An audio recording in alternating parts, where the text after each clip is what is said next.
Welcome to Theme Park Map Monday, episode 6. This week's quite an unusual one because this map was actually brought out before the park even opened. This one's PortAventura, Spain. It had a sort of lively history even before it was open. It was originally going to be from the Anheuser-Busch group, who owned Busch Gardens, and a Spanish consortium. Both of them ended up pulling out in the end. And when that happened, the Two Swords group, which was the former name of Merlin Entertainment, they took over park control, and they were actually the first people to open it. So obviously a name that's well known in the industry, John Wardley, heavily involved in the theming and design of the final product. So like I say, this map was actually bought out 1 year before it opened. So as you see in there, we've got some of the writing which actually says about how it was going to be open next spring. Synchronize your watches because the countdown is going to begin. The less time you think to the great day, PortAventura will open its doors. The mysteries of the Mayan Empire, the secrets of ancient China, a tropical paradise in Polynesia, and the legendary Far West are all growing in Costa Dorada. So that beginning next spring, you can live the adventure of your life there. So we've got some nice artwork of what's going to happen. But obviously this was all kind of, I don't think anyone anticipated the level of theming that was going to be done at this park. But it was a real sort of showcase for the Spanish area, really, to take on Disney. So because of this reason, it wasn't long before Universal got involved. And soon after opening, about 1997, it became known as Universal PortAventura, or Universal Mediterranean at the time. Universal kept their interest for a few years, and then it went back to the Spanish, rebranded again, back as PortAventura. But no gap between the port and Aventura because of the copyright reasons.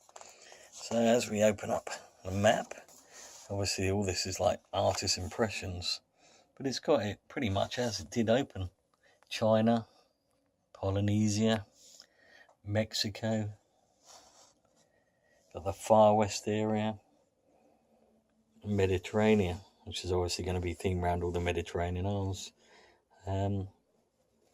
Obviously this was well before, big classic rides like Shambhala, Furious Baco, and the Temple del Fuego, and obviously the Dino Escape 4D, which came along a lot later.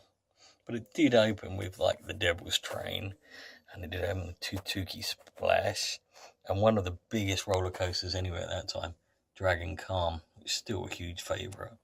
And as you can see from all these artist impressions, that it's actually a beautifully themed park, and this map really doesn't do it justice. But like I say, this was done at least a year before the park opened. Obviously the park's gone from strength to strength. Still one of the most popular parks in Spain. Added hotels, and only last year the second gate with the Ferrari land. Obviously not quite as big as Ferrari World in Abu Dhabi, and hasn't got as much as the record-breaking rides.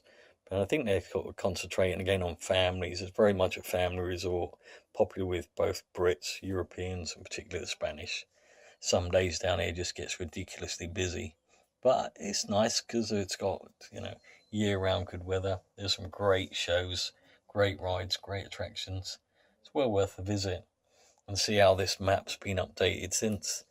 But for now, I'll just leave you with this sort of lasting impression of a map that was done before a park opened. So this is Universal Mediterranean, or PortAventura, way back from 1994.